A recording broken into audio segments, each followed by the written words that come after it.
Good morning friends, Mishra sir mining class YouTube channel में स्वागत है। फ्रेंड्स, आज की वीडियो में आप स्क्रीन पर दिखाई दे रही होगी SCUM 2024 मेमोरी बेस्ड क्वेश्चन। कहने का मतलब DGMS के दिसंबर महीने में जो examination second class unrestricted machinery 2024 की जो क्वेश्चंस आई हुई है वो मेमोरी बेस्ड क्वेश्चंस आपके सामने लेकर के आया हूँ।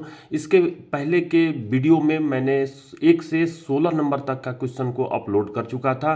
अब यहाँ से आगे आपको 17 नंबर के क्वेश्चन को हम लोग पढ़ेंगे। हमारे कर्सर के साथ नज़र को मूव कीजिएगा और प्रश्न को समझते हुए उसका आंसर को रिलेट करने का कोशिश कीजिएगा, समझने का प्रयास कीजिएगा फ्रेंड्स। तो चलिए प्रश्न को आगे पढ़ने से पहले मिश्रा सर माइनिंग क्लास की यूट्यूब चैनल को अगर लाइक नहीं किए हैं तो इस वीडियो को लाइक कर लीजिए और सब नए कैंडिडेट हैं तो सब्सक्राइब कर लीजिए। अपने फ्रेंड्स के पास भी शेयर करके उन्हें भी सब्सक्राइब करने के लिए बोलिए फ्रेंड्स, और साथ ही बेल आइकन दबाइए ताकि हर वीडियो की नोटिफिकेशन आपको मिलती रहे। आप अपने एग्जामिनेशन में पास करके सर्टिफिकेट गेन कर सकें, प्रमोशन पा सकें। साथ ही अगर जॉब के तलाश में डिफरेंट सब्सिडरी में कर रहे हों या गेट के एग्जामिनेशन की तैयारी कर रहे हों तो उसके एग्जामिनेशन को पास करके आप अपने जॉब को पक्का कर सकें फ्रेंड्स, लिविंग स्टैंडर्ड को ऊंचा कर सकें। चलिए समय ना देर करते हुए अपन क्वेश्चन नंबर 17 पढ़ते हैं। क्या कह रहा है, मेरे कर्सर के साथ नजर को मूव कीजिएगा। Fleet angle is a, fleet angle क्या होती है? ऑप्शन ए कह रहा है एंगल बिटवीन रोप हेड गियर पुली, यानी कि एंगल जो है ये एंगल है जो कि रोप और हेड गियर पुली के बीच की होती है। बी कह रहा है angle between vertical plane of pulley and rope when extreme position of on winding drum. कहने का मतलब कि ए एक एंगल है जो कि वर्टिकल पुली के वर्टिकल प्लेन और जो रोप होती है जब वाइंडिंग ड्रम पर एक्सट्रीम पोजीशन पे होती है तो उसके बीच का एंगल होता है पुली के वर्टिकल प्लेन, और रोप जब ड्रम पर एक्सट्रीम पोजीशन में होती है उसके बीच का होता है। यहाँ पर सी होनी चाहिए। सी कह रहा है angle between second pulley and rope, यानी कि दो पुलियां होती हैं जिसमें से एक पुली को कह रहा है कि सेकंड पुली और रोप के बीच का एंगल होता है। बी कह रहा है यहाँ डी होनी चाहिए angle between vertical plane of rope and winding drum. तो ये जो है वाइंडिंग ड्रम और वर्टिकल प्लेन के बीच का एंगल को कह रहा है नन ऑफ दी अबव। तो यहाँ पर सबसे पहले आपको समझनी होगी कि फ्लीट एंगल होता क्या है। जैसे कि इस पिक्चर में जो कट पेस्ट आपको दिखाई दे रही है जिसमें ये वाली जो पिक्चर है ये हेड गियर पुली या सिव बोलते हैं, और ये एक सिव है। इसी के जस्ट सेंट्रल एक्सिस पर जुड़ा हुआ दूसरा पुली है जो एक प्लान दिखा रहा है। प्लान यानी कि आप हेलीकॉप्टर पर चढ़े हुए हैं और ऊपर से जो आपको दिखाई दे रही है ये पुली है, हेड गियर पुली जिसको पुली लिखा हुआ है, तो इसको सिव भी हम लोग बोलते हैं। तो ये दिखाई दे रही है जो हेड गियर के टॉप में रहती है, और दूसरा जो दिखाई दे रही है ये है वाइंडिंग ड्रम जो कि आपके कहाँ रहती है, वाइंडिंग इंजन घर में रहती है। तो यहाँ पर आपको समझिए कि ब्रिकेज दिखानी होगी, ये लंबी रहती है, ये आपको दिखेगी नहीं, जब हेलीकॉप्टर से देखेंगे तो सीने कैमरा से देख सकते हैं आप, लेकिन ये जो है आपको ऐसे विजुअली दिखाई नहीं देगी। लेकिन जब इसके वर्टिकल प्लेन जब आप बोला जाता है वर्टिकल प्लेन ऑफ पुली को, तो इससे जो है आप एक पन्ना जो है एक वर्टिकल लाइन खींचे। मैं आ रहा हूँ बोर्ड पर और बोर्ड पर इसको समझाने का प्रयास कर रहा हूँ, और यहाँ पर देखिए कि ड्रम पर जो रस्सा है एक्सट्रीम पोजीशन पे है, तो यानी कि यहाँ पे दो पंथे बचे हुए हैं, दो वाइंड बचा हुआ है। तो ये जो वाइंडिंग रोप का पोजीशन है ये एक्सट्रीम पोजीशन है। तो एक्सट्रीम पोजीशन पर जब रस्सा रहती है कहाँ, ड्रम पर, और यहाँ हेड गियर पुली का जो ये वर्टिकल प्लेन है, ये जो लाइन दिखाई दे रही है ये वर्टिकल प्लेन कहलाएगी। इसके बीच का जो एंगल है यही जो है क्या कहलाता है, यहाँ पर फ्लीट एंगल कहलाता है। और इसको ड्रम पर रस्सा जो है एक्सट्रीम पोजीशन पर बाहरी की ओर है, अभी देख रहे हैं कि ये बाहरी की ओर है, इसलिए इसको हम लोग क्या कहते हैं, आउटसाइड फ्लीट एंगल। ध्यान दीजिएगा, ड्रम पर रस्सा जब एकदम फ्लेंज के यानी कि किनारे में जब रहता है तो वो आउटसाइड, वो जो वर्टिकल प्लेन ऑफ पुली होगी उसके साथ जो एंगल बनाएगा वो आउटसाइड फ्लीट एंगल कहलाएगी। और वही ड्रम पर रस्सा जब कहाँ, सेंटर तरफ होती है, जो ये दूसरी पंथे की रस्सी है, दूसरा ये वाइंडिंग रोप है, और ये जो है एक अलग इस हेड गियर पुली के लिए वाइंडिंग रोप है। तो यहाँ पर जब आप इसकी बात करते हैं तो ये इनसाइड, क्योंकि ड्रम पर रस्सा जो है सेंटर पोजीशन में है, पूरा लपेटा हुआ है, इसकी जो रस्सा है, इसका जो रोप केबल है अभी कहाँ पर होगा, वो जो पिट टॉप कहते हैं, साफ्ट टॉप कहते हैं, उस पर केज अभी टिका हुआ है। और ये वाला जो रस्सा है पीट बॉटम पर रस्सा टिका हुआ है जो नीचे जाएगी साफ्ट के नीचे में।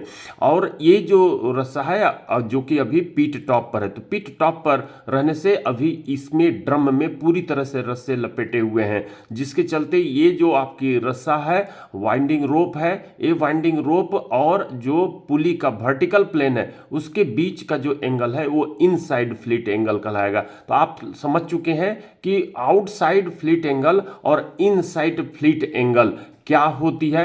यहां पर वर्टिकल प्लेन थोड़ा सा समझने में दिक्कत हो रही होगी, मैं बोर्ड पर आता हूं और आपको समझाने का प्रयास करता हूं। जैसे कि अभी आप ये देख रहे हैं, मैं एक कॉपी उठा लेता हूं, जैसे ये कॉपी है, तो ये कॉपी जो दिखाई दे रही है अभी ये हॉरिजॉन्टल पोजीशन में है, हॉरिजॉन्टल पोजीशन में है। लेकिन ये जो पुली होती है, अगर आप इसको इमेजिन कर लें कि ये क्या है, हेड गियर पुली है इस पोजीशन में, तो ये जो हेड गियर पुली है, अगर इसका मैं इस तरीके से कहूं कि आपकी ओर में मेरी उंगली की ओर इशारा करें, उधर ड्रम है और ड्रम जो आ रही है उसकी रस्सा इसके ऊपर लपेटी हुई है, तो ये जो रस्सा लपेटी हुई है जिस पर कि एक वाइंड हो करके ये नीचे सीधे एक हाफ सर्कल होकर के सीधे नीचे की ओर जाती है, तो ये जो हेड गियर पुली है, यहां से जो एक प्लेन आप ड्रॉ करते हैं, क्या ड्रॉ करते हैं, प्लेन ड्रॉ करते हैं जो कि एकदम वर्टिकल रहेगी। ये प्लेन जो डिफ्लेक्ट हुआ एंगल होता है, जिसके बीच में जो एंगल बनती है, उसी को आप वर्टिकल प्लेन के साथ का एंगल कहते हैं। जैसे कि यहां पर आपको हेड गियर पुली कैसे दिखाई देगी, अगर आप इसको बनाते हैं तो ये इस तरीके की दिखाई देगी, और इसमें जो है ग्रूव बने होते हैं, इस ग्रूव पर भी जो है पिक्चर क्वेश्चन पूछा हुआ है, ये इसका सेंटर है, मैं अभी सिंगल दिखा रहा हूं।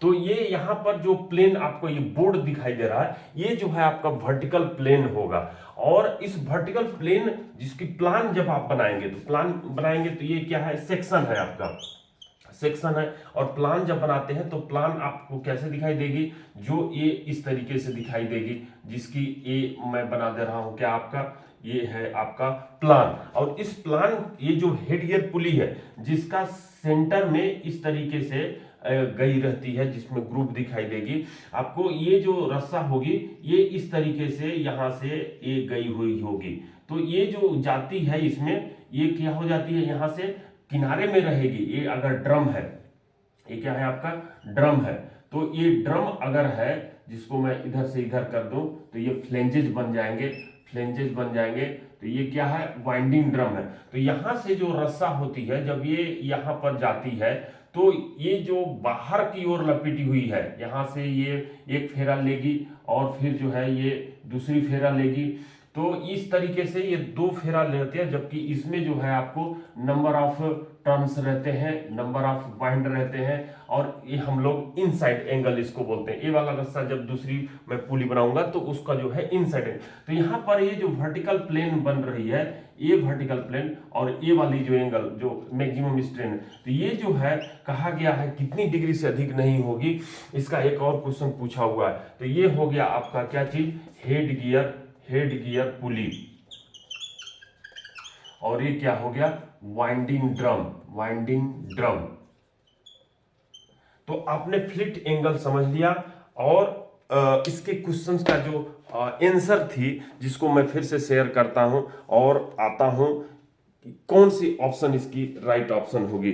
तो आप देखिए कि ये जो आपकी बी नंबर है, जिसमें कहा है एंगल बिटवीन, मेरे कर्सर के साथ नजर को मूव करिए, angle between vertical plane of pulley and rope when extreme position on winding drum, तो बी नंबर आंसर को टिक लगाएंगे। और वैसे भी इस डायग्राम में यहाँ पर समझाई गई है, और ये मशीनरी की सब्जेक्ट में चाहे और सब्जेक्ट में इससे पूछी जाती है, डिफरेंट सर्कुलर रेगुलेशन इससे निकले हुए हैं। चलिए क्वेश्चन नंबर 18 पर आते हैं।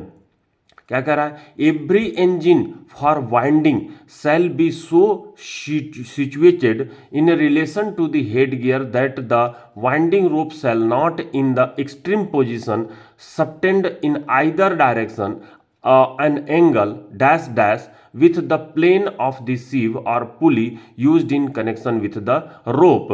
कहने का मतलब जो प्रत्येक इंजन वाइंडिंग की रहती है वो इस तरीके का सिचुएटेड रहेगा, स्थित रहेगा किसके संबंध में, हेड गियर के रिलेशन में, कि वाइंडिंग रोप जो होगी वो एक्सट्रीम पोजीशन पर रहते हुए वो नहीं होनी चाहिए। सबसेंडर आइदर डायरेक्शन में जो एंगल बनाते हैं, आइदर डायरेक्शन, एक आउटसाइड एक इनसाइड, हम लोग देख चुके हैं। With the plane of the sheave, sheave यानी कि जो हेडगियर पुली बोलते हैं या पुली बोलते हैं केवल, तो वो सीव के वर्टिकल प्लेन से कितना एंगल पर डायरेक्शन में मैक्सिमम उससे अधिक नहीं होगी, इस तरीके से सिचुएटेड होगा, इस तरह से स्थापित करेंगे। Use in connection with the rope, rope का कनेक्शन के, रोप के संबंध में। ऑप्शन ए कह रहा है, तो प्रश्न समझ गए हैं। तो ये कितना डिग्री होता है इनसाइड और आउटसाइड, जो फ्लीट एंगल मैक्सिमम है वो कितनी होगी, अधिकतम कितनी होगी, उससे अधिक नहीं होगा। आपको ऐसा ड्रम और वाइंडिंग पुली को, हेड गियर पुली को इस तरीके से स्थापित करनी है। तो ए नंबर कह रहा है 1.5 डिग्री से अधिक नहीं।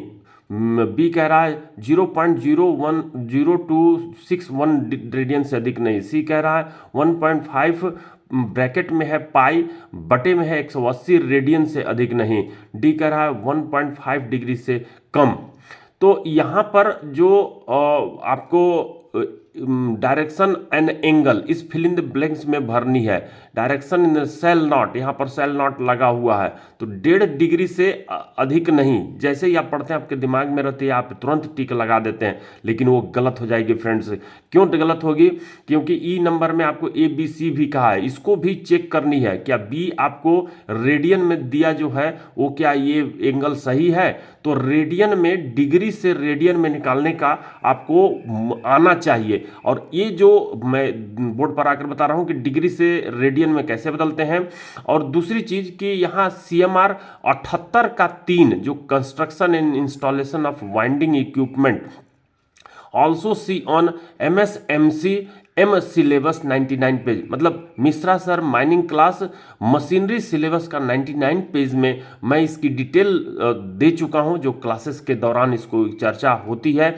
और साथ में 78 का 3 जो आपको construction and installation of winding equipment है, 78 का 3 मैं लेकर आता हूं, उसके बाद फिर मैं उसकी चर्चा करूंगा। तो ये मैं मिनिमाइज किया हूं और मैं शेयर कर रहा हूं क्या चीज को, रेगुलेशन को। तो ये देखिए आपके सामने 78 सीएमआर 2017 का 78 नंबर का आपको रेगुलेशन दिखाई दे रही है, जो 3 में आप जब बात करते हैं 78, unless otherwise permitted in writing by the chief inspector and subject to such condition as may be specified therein, every engine for winding shall be so situated in relation to the head gear that the winding rope shall not in extreme position subtended in either direction. Either direction का मतलब समझ गए यहाँ पर, inside fleet angle, outside fleet angle, either direction, an angle more than 1.5 degree with the plane of sieve or pulley used in the connection with the rope। कहने का मतलब वही प्रश्न जिसका आपके सामने प्रश्न के रूप में पूछी गई है, तो वो प्रश्न आपका इसी सब रेगुलेशन 78 के 3 construction and installation of winding equipment से पूछी गई है, जिसमें 1.5 डिग्री से अधिक नहीं होगी, चाहे इनसाइड फ्लीट एंगल की बात करें चाहे आउटसाइड फ्लीट एंगल की बात करें। तो आपने देख लिया, इसके और सब रेगुलेशंस हम लोग क्लास में चर्चा करेंगे। तो मैं फिर से शेयर करता हूं किस चीज की, वो जो क्वेश्चंस हम लोग कर चुके थे। तो यहां पर आपको चेक करनी है, डायरेक्ट तो ये आंसर नहीं है, क्योंकि second class manager, first class manager की प्रश्न पूछी गई है।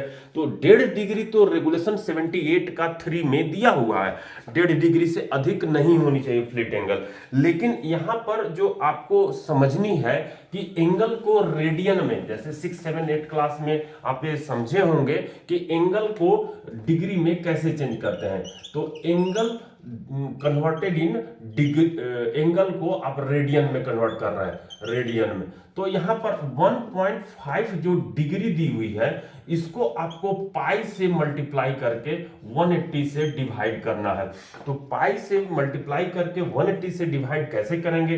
क्योंकि आपका कैलकुलेटर तो एग्जामिनेशन में जनरली मशीनरी के एग्जामिनेशन में नहीं देती है, तो और या जो गेट के एग्जामिनेशन होते हैं उसमें भी नहीं देती है। तो आपको याद रखना होगा पहली चीज की पाई की वैल्यू क्या होती है।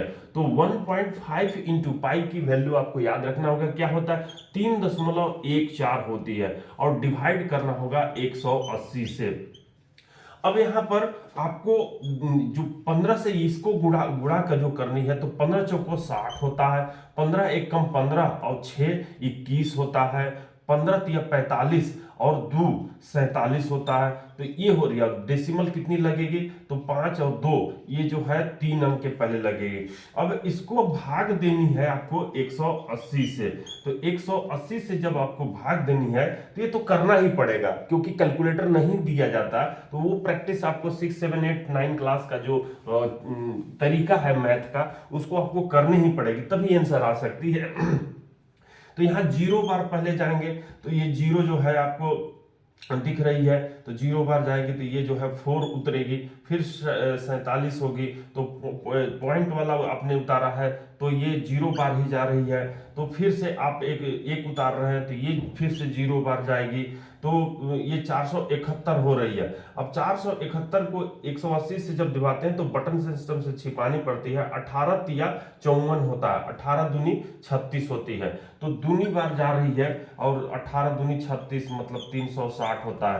तो ये हम लोग इसमें से घटाते हैं तो क्या हो जाती है, 1 और 7 में से 6 गया 1, 4 में से 3 गया 1, 111। और उसके बाद जो है एक 0 उतारते हैं जिसको बटन सिस्टम से छिपाते हैं, तो 18 55 90, 18 छक 6 बार लेके जाते हैं, तो 18 छक 78 होती है।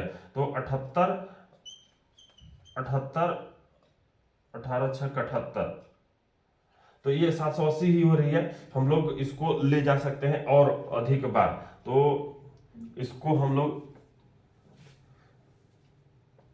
18 छक 18 सत्ते देखते हैं। तो 18 सत्ते 7 8 56 के 6, 7 शून्य शून्य, 7 एक कम 7 और 5 12, तो 6 बार ही जाएगी, 6 बार ही जाएगी। 6 बार अच्छे से हम लोग जो है करते हैं, 7 बार में अधिक हो जा रही है। तो 6 शून्य शून्य, 6 8 48 के 8 हाथ में 4, 6 एक कम 6 और 4 10, तो ये होगी 6 बार में। तो ये घटाएंगे तो 0, 11 में से 8 गई तो 3, और इधर जो है आपको 0 ही बचेगा, तो 0 में से 0 और 1 में से 0। तो कहने का मतलब ये जो है 0.0026 रेडियन जो है आपको ये दिखाई दे रही है। हम लोग इसको अगर करें तो 47 एक डेसिमल लिए हैं 471, तो एक 0 नहीं रहेगी, ये जो है आपको क्या रहेगा 0.026 आ रही है रेडियन। तो इसको हम लोग जो है क्या निकाल लिए, रेडियन में निकाल लिए, यानी कि पाई बटे में 180 से जब हम लोग गुणा करेंगे तो वो जो है निकल के आएगी। तो इस तरह से प्रैक्टिस भी करके रखनी है हाथ से डिवाइड करने वाला। तो यहाँ पर जो ऑप्शन बी दिखाई दे रही है, जिसमें कि आप कैलकुलेटर से भी चेक कर सकते हैं, क्या दिखाई दे रही, 0.0261 रेडियन, ये भी होगी, इससे अधिक सेल नॉट, अधिक नहीं होनी चाहिए। यहाँ पर 1.5 को पाई से मल्टीप्लाई करके 180 रेडियन भी लिखा, तो ये भी इससे भी अधिक नहीं होनी चाहिए। तो आपने ABC चेक कर लिया कि ये होगी कम, तो की बात नहीं होगी, कम नहीं होनी चाहिए, ऐसा नहीं कहा गया है, इसलिए ABC को आंसर देंगे। तो इस तरह से आपने जान लिया 18 नंबर का आंसर कि हम ई नंबर को टिक लगाएंगे। चलिए अगले पेज पर आते हैं। तो यहाँ पर आपको दिखाई दे रही है, मैं स्लाइड शो के तहत बड़ा कर देता हूँ, ये जो new batch online offline class start हो रही है, मिश्रा सर माइनिंग क्लास, कहाँ कब से, ये 3 फरवरी 2025 सरस्वती पूजा के जस्ट दूसरे दिन से ये नई बैच स्टार्ट हो रही है, जिसमें कॉन्टैक्ट नंबर दी हुई है 9308063015। इससे कॉन्टैक्ट कर सकते हैं आप टाइमिंग और शेड्यूल जानने के संबंध में। Class video available after class, तो जो भी पढ़ाई जाती है उसके क्लास का वीडियो आपको क्लास के बाद अवेलेबल करा दी जाएगी। किसी कारण से एब्सेंट रहते हैं, किसी कारण से ड्यूटी में रहते हैं, तो अगर ये जो है क्लासेस में आपको खासकर सिलेबस और जो प्रीवियस ईयर के जो क्वेश्चन हैं, सिलेबस DGMS के और जो प्रीवियस ईयर के क्वेश्चन हैं जो आपको दिखा रहा हूँ 2024 के जो क्वेश्चन है, उसके पहले 2023, 2022, 2021 के क्वेश्चन को सॉल्व हम लोग करेंगे फ्रेंड्स क्लास में, सिलेबस डील करने के बाद। यहाँ पर देखिए विनिंग एंड वर्किंग आपको दिखाई दे रही है, जो Thursday Friday Saturday 6 PM to 8 PM के बीच में रहेगी। Ventilation Thursday Friday Saturday 8 PM to 10 PM के बीच में रहेगी। यहाँ पर legislation Monday Tuesday Wednesday 6 PM to 8 PM के बीच में रहेगी। मशीनरी की क्लास मंडे ट्यूसडे वेडनेसडे ये 8 PM to 10 PM के बीच में, और ओवरमैन की क्लास जो है 6 AM से 8 AM के बीच में क्लासेस 3 फरवरी 2025 से ये क्लासेस न्यू बैच चल रही है। और बाकी जो क्लासेस है वो चल रही है जनवरी महीने से। देखिए क्वेश्चन नंबर हम लोग 19 पर दिखाई दे रही है, मेमोरी बेस्ड क्वेश्चंस। मेरे कर्सर के साथ नजर को मूव करिए, पढ़ते हैं 19 number. The groups of sheaves are pulley used in winding installation shall be suited to the diameter of the locked coil rope as of following size. कहने का मतलब कि शिव अभी जो हम लोग देखे या पुली देखे, उसका जो ग्रूव होता है वो यूज्ड इन वाइंडिंग इंस्टॉलेशन में जो यूज की जाती है पुली, शैल बी सूटेड, इस तरीके का उसका ग्रूव होना चाहिए, गड्ढा होना चाहिए, to the diameter of the rope, जो रोप हम लोग उसमें इस्तेमाल करते हैं, जो कि खासकर कौन सा रोप, एक स्पेशल टाइप का रोप बोल रहा है, locked coil rope as of the following size. अगर लॉक्ड कॉयल रोप की बात की जा रही है तो रोप का प्रकार जो हम लोग सिलेबस के दौरान डील करेंगे तो कितनी प्रकार की होती है। यहां पर एक पिक्चर दिख रही है आपको, एक फ्लैटेंड स्ट्रैंड रोप आपको यहां पे दिखाई दे रही है और राउंड स्ट्रैंड रोप दिखाई दे रही है। तो देखिए राउंड स्ट्रैंड रोप में ये जो आपको रस्सा दिखाई दे रहा है, इसका 3 जो स्ट्रैंड है, जिसको हम लोग एक पोर्शन को स्ट्रैंड बोलते हैं, तो ये 3 स्ट्रैंड ग्रूव के साथ टच में है, और यहां पर जो भी जो है टच में है, लेकिन ये फ्लैटेंड होने के चलते ज्यादा संपर्क में है। यहां पे 3 जो स्ट्रैंड है वो एरिया, इसका कॉन्टेक्ट एरिया ज्यादा है जबकि इसका कम है राउंड स्ट्रैंड का। तो दोनों केस में राउंड स्ट्रैंड हो, फ्लैटेंड स्ट्रैंड हो या लॉक्ड कॉयल रोप हो, इस संबंध में डीजीएमएस सर्कुलर निकालिए। पहले हम लोग किस साइज का होना चाहिए ये पूछा। देखिए यहां पर ऑप्शन ए कह रहा है रेडियस ऑफ द रोप, यानी कि रोप का जो रेडियस होगी प्लस 5%। बी कह रहा है radius of rope plus 10%। C कह रहा है radius of rope plus 15%। D कह रहा है radius of rope plus 20%। None of the. तो यहां पर जब आप बात करते हैं 78 रेगुलेशन का 5 सब रेगुलेशन, जो जिसके संबंध में डीजीएमएस सर्कुलर 68/273 में ही निकाली गई है, तो सबसे पहले तो हम लोग यहां पर जो 78 रेगुलेशन का जो सब रेगुलेशन 5 है, मैं फिर से उसको शेयर करता हूं और वहां पर पढ़ते हैं कि ये ग्रुप साइज रोप के संबंध में क्या कहा हुआ है। मैं मिनिमाइज कर दिया हूं और ये मैं शेयर कर रहा हूं 78 का 5 नंबर। अभी आपको 3 और 4 दिखाई दे रही है, मैं स्क्रॉल करके नीचे लेके आता हूं तो ये जो है 5 नंबर आपके सामने दिखाई दी। देखिए यहां 5 नंबर में 78 के 5 construction and installation of winding rope में क्या करा, द ग्रुप्स ऑफ शीव्स और pulley used in winding installation shall be suited to the diameter of the rope. तो यहां पर केवल बस इतना ही कह दिया है कि जो शीव या पुली का जो ग्रूव होगी वो वाइंडिंग इंस्टॉलेशन में जो इस्तेमाल होती है वो रोप के डायमीटर के अनुरूप होना चाहिए। अब अनुरूप इतना ही रेगुलेशन में कहा। अब इस संबंध में डीजीएम सर्कुलर जो है निकाली गई है, जिसका मैं आपको दिखाया, तो फिर से मैं उसको शेयर कर रहा हूं कि ये जो डीजीएमएस सर्कुलर है कौन सी, जिसमें कि 68/1973। अब 1973 में जन्म हुई थी कि नहीं आप देख लीजिए। इस सर्कुलर को याद करने का अपने जन्म से या किसी से कोरिलेट करके याद कर सकते हैं। तो 68 नंबर के सर्कुलर की जो बात करते हैं तो देखिए मैं यहाँ डीजे देशमुख साहब की जो कट पेस्ट रखा हूँ, इसमें rope used for different purpose, generally rope of the following construction are used in the mines for different job. Different job के लिए जो माइंस में उपयोग होने वाला जो रोप होता है डिफरेंट कंस्ट्रक्शन का, वो यहां पर आपको दिखाई दे रही है। देखिए 6x7 कहने का मतलब कि 6 स्ट्रैंड और एक स्ट्रैंड में 7 वायर। तो यहां पर जो 6x19, 6x21, 6x25 अलग अलग प्रकार के दिए गए। मैं डायरेक्ट आपको फोकस करता हूं, यहां पर मैं लिख दिया हूं, वैसे पेन से आप जूम करके बड़ा करके देख सकते हैं। CMR 78 का 5 2017 के अनुसार और SCUM 2023 में भी पूछी गई है और फिर से आपसे पूछी गई 2024 में। तो ये फ्लैटेंड स्ट्रैंड लैंग्स ले रोप की बात कर रहा रहा है, और एक फ्लैटेंड स्ट्रैंड लैंग्सले फाइबर कोर की बात कर रहा है 6x27, 6x30, और एक कह रहा है लॉक्ड कॉयल हॉइस्ट रोप के लिए। तो यहां पर आपसे लॉक्ड कॉयल रोप के लिए ही पूछा है, तो इसमें radius of the rope plus 5% locked coil rope के लिए रहती है।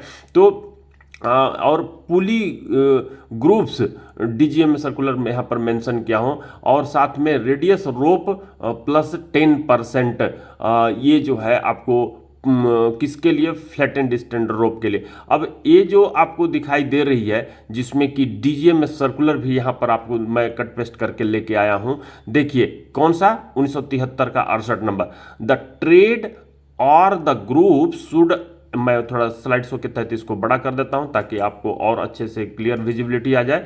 अब देखिए पढ़िए मेरे कर्सर के साथ, ये दूसरा नंबर का आपको दिखा रहा है इधर, रोमन लेटर का दूसरा number, the tread TREAD, tread और the groups should employ support the rope. तो ग्रुप ऐसा होना चाहिए, उसका ट्रेड ऐसा होना चाहिए कि रोप को सपोर्ट कर सके, and a support up to, और वो कितना सपोर्ट कर सके, 120 डिग्री तक सपोर्ट कर सके, on the groove is considered satisfactory. तो ये सेटिस्फैक्ट्री हो, संतोषजनक हो, 120 डिग्री तक सपोर्ट कर सके। अब 120 डिग्री क्या होती है, मैं एक प्रश्न यहाँ पर आपको दिख रही होगी, इसको भी लेकर के आता हूँ, इसको भी पढ़ेंगे। The sheave flanges should be strong, sheave का जो फ्लेंज होगा, किनारा होगा, कान होगा, वो स्ट्रांग होगा, to safety withstand the pressure of the moving rope, rope जो मूव करता है उसके प्रेशर को वो रोक सके, सह सके, and should be adequate to prevent the rope from the slipping off the sheave, sheave से स्लिप करके बाहर ना निकल जाए। जैसे कुएं के रस्से को आप जब पुली से खींचते हैं, बाल्टी के पानी को खींचते हैं या आप नीचे करते हैं तो उसमें स्लिप कर जाती है कभी जभी, उसी तरह से वाइंडिंग के रस्से भी जो है हेड गियर पुली से स्लिप कर जाती है। तो ऐसा स्लिप ना हो, ऐसा फ्लेंज हो उसमें।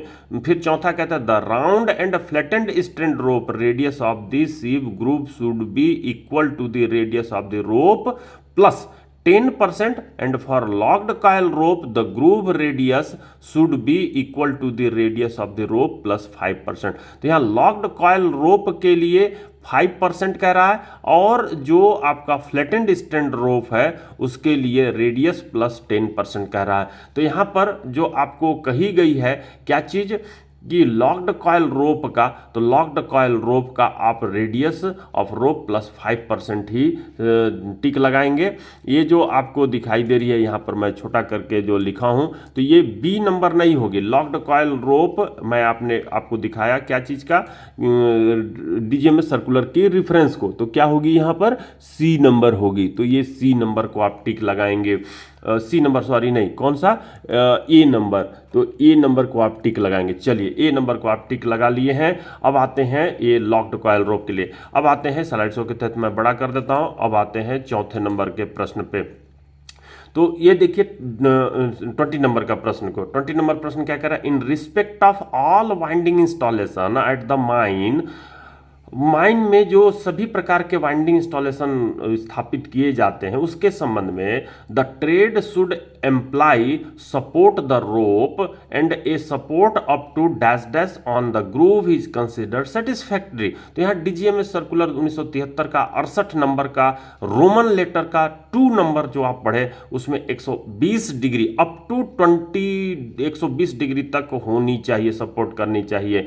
तो यहाँ अप टू 120 डिग्री आप सी नंबर टिक लगाएंगे। जैसे ये देख रहे हैं कि सेंटर से ये जो एंगल बनेगी, यहाँ से मैं अगर लाइन खींचूं, ये जाएगी ऐसे और ये जाएगी ऐसे, तो ये जो एंगल बनेगी सेंटर पे ये वो 120 डिग्री से तक होनी चाहिए। उससे अधिक है तो वो भी ठीक है, लेकिन उससे कम होने पर वो जो है क्या होगी, स्लिप कर सकती है। तो 120 डिग्री आप समझ गए होंगे, सी नंबर टिक लगाएंगे। और इसके संबंध में सीएमआर 78 का 5 और DGMS circular 68 point Roman letter का 2 1973 को आप याद रखेंगे। चलिए अगले प्रश्न पर आते हैं, जो क्वेश्चन नंबर 21 दिखाई दे रही है, SCUM 2024 का मेमोरी बेस्ड क्वेश्चन। क्या कह रहा है, the brake on the winding drum shall be not used in which of the following one case, इनमें से ABCDE जो केसेस है, इनमें से कौन सी एक केस के संबंध में जो वाइंडिंग ड्रम में ब्रेक यूज होती है, the brake on the winding drum shall not used in which of the following के, इनमें से कौन सी एक केस है जिसमें से हम ब्रेक का उपयोग नहीं करते हैं। तो ये कह रहा है only for the purpose of keeping such drum stationary, केवल ब्रेक को स्टेशनरी के लिए हम उद्देश्य करेंगे। बी कह रहा है फॉर लोअरिंग द केज और अदर मीन्स ऑफ कन्वीनियंस, जो केज या अन्य मीन्स ऑफ कन्वीनियंस है उसको लोअरिंग करने के लिए, लोअरिंग करते समय आप जो ब्रेक का इस्तेमाल करते हैं। Engine is to be worked at very low speed, engine जब बहुत कम स्पीड से आप चलाना चाहते हैं तो चलाते समय ब्रेक की आवश्यकता पड़ती ही है। As when examining the winding rope और ऑन द शाफ्ट, जब शाफ्ट का आप एग्जामिनेशन करना चाहते हैं या वाइंडिंग रोप का एग्जामिनेशन पीरियोडिकली करते हैं तो उसके दौरान रस्से को आप धीरे धीरे चलाते हैं तो उस समय केवल आप उसका उपयोग करेंगे। होल्ड द लोडेड केज, भरा हुआ जो केज होता है उसको होल्ड करने के लिए, या अदर मीन्स ऑफ कन्वीनियंस, जो अन्य केज के अलावा कन्वीनियंस के रूप में स्कीप इस्तेमाल करते हैं। इन मिड शाफ्ट, शाफ्ट के मध्य में when the maximum torque is applied, तो यहाँ पर जो मोटर द्वारा ड्रम पर मैक्सिमम टॉर्क अप्लाई की जाती है जिससे वो अधिकतम स्पीड में होता है, तो उस दौरान अगर आपको शाफ्ट मिड शाफ्ट में अगर रोकना हो तो उसको आप रोकने के लिए क्या इस्तेमाल करेंगे। डी नंबर में कह रहा है, ई नंबर में कह रहा है नन ऑफ दी अबव, तो यहाँ पर उपरोक्त में से कोई नहीं।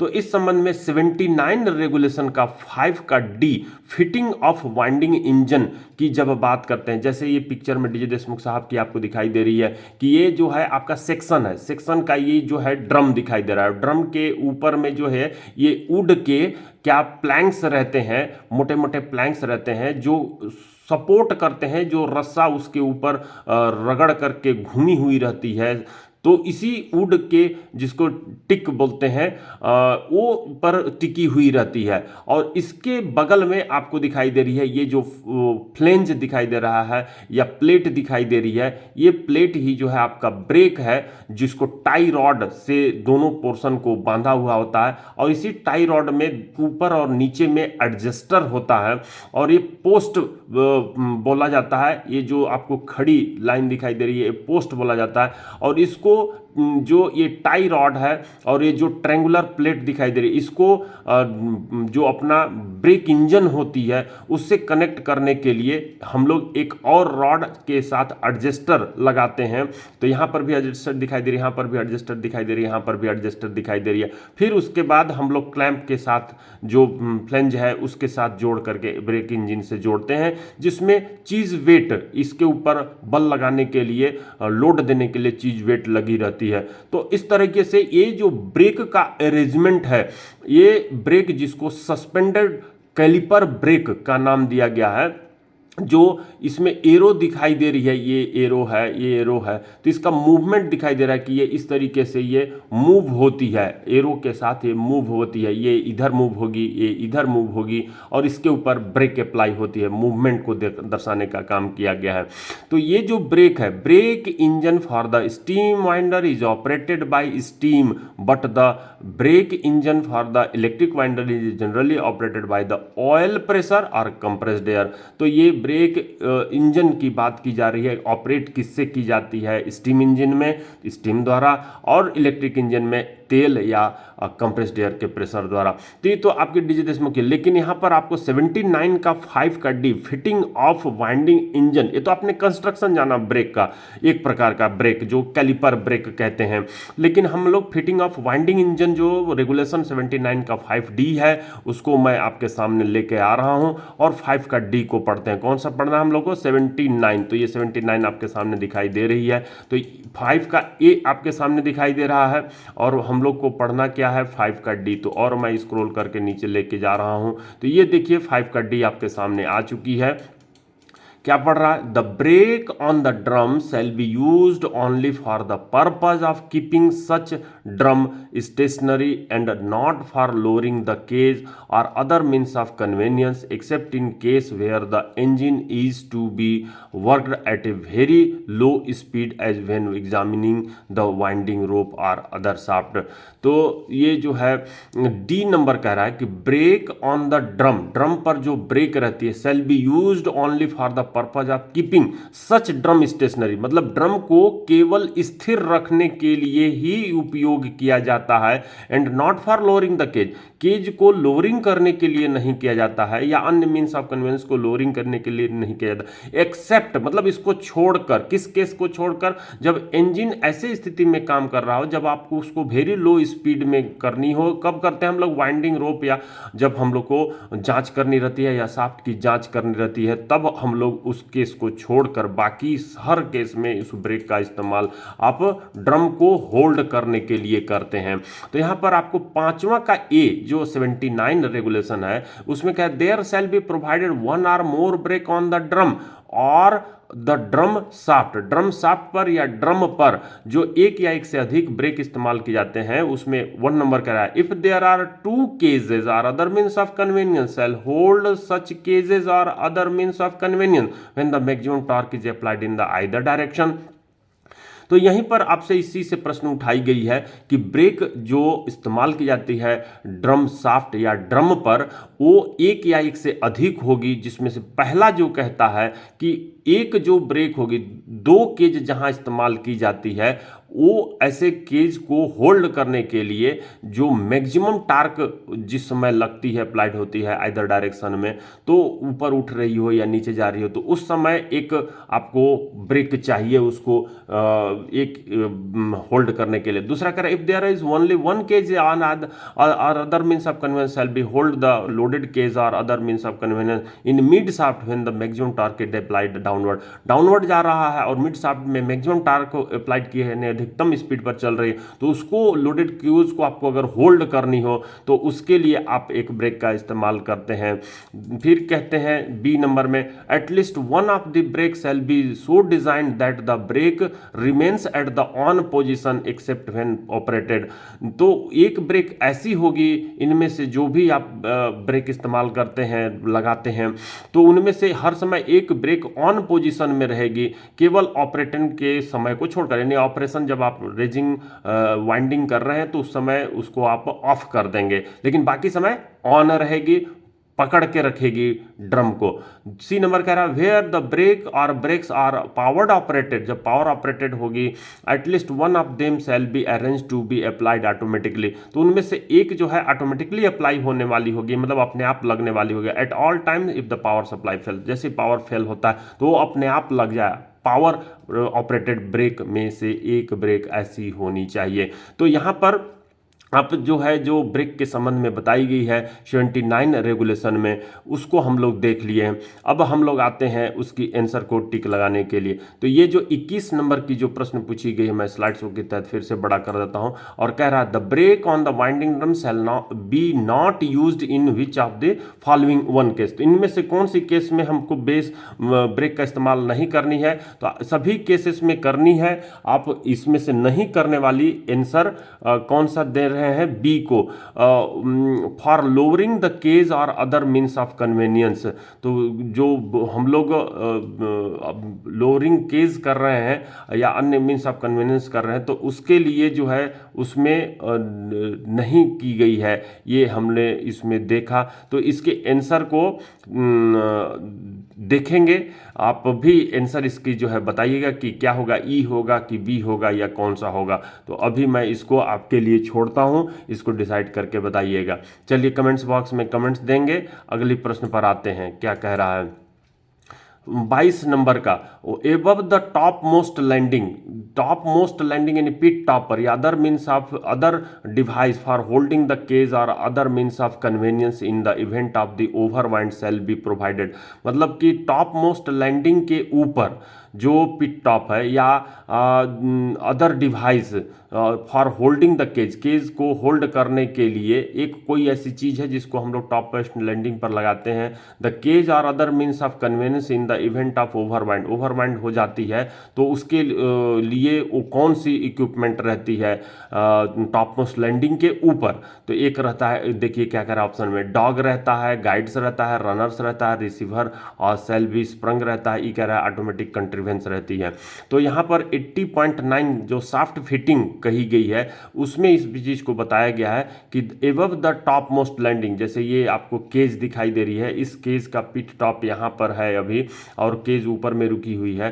तो ये जो आपको केज अभी नीचे में है और ये जो आपको दिखाई दे रही है किनारे किनारे जो छोटे छोटे आपको निकली हुई दिखाई दे रही है, इसको हम लोग जो है डॉग्स बोलते हैं, DOGS बोलते हैं। जो ये DJ देशमुख साहब EMT थर्ड वॉल्यूम का कट पेस्ट दिखाई दे रही है, तो ये डॉग्स लगी होती है हेड गियर पुली में, जो आपको काउंट करेंगे तो 10 से 15 के बीच में रहती है। तो ये जो आपकी संख्या दिखाई दे रही है दोनों साइड में, जब ओवरबाइंड हो जाता है तो ये जो केज है ऊपर तो जाने देती है ये डॉग्स, लेकिन जब नीचे केज आने लगेगा तो नहीं आने देती, ये रोक देती है। कहने का मतलब ये ऊपर जाने देती है डॉग्स केज को, लेकिन फिर वो नीचे नहीं आने देती, रोक देता है। तो इस तरह से ऑप्शन ए को आप टिक लगाएंगे। सॉफ्ट फिटिंग 80 के 9 सब रेगुलेशन के तहत, तो मैं अगर 80 का 9 सब रेगुलेशन को यहाँ पर ओपन करूँ तो आपको दिखाई देगी 80 का 9 नंबर क्या कह रहा है, ये देखिए 9 number, above the top most landing dogs और other devices for holding the cage और other means of convenience in the event of an overwind shall be provided और द गाइड्स रनर्स और रिसीवर सेल बी स्प्रंग। तो यहाँ पे ये तो provide रहेगी ही, साथ ही गाइड्स या रनर या रिसीवर भी जो है प्रोवाइड की जा सकती है। तो यहाँ पर आप जो है मिश्रा सर माइनिंग की क्लास की यूट्यूब चैनल में हम लोग जो 17 नंबर से आगे का क्वेश्चंस को हमने देखा। आप इस वीडियो को लाइक कीजिए और सब्सक्राइब नहीं किए तो सब्सक्राइब जरूर करिए अगर पसंद पड़ती है तो, और अपने फ्रेंड्स के पास भी शेयर करके उन्हें भी लाइक सब्सक्राइब करने के लिए करिए फ्रेंड्स।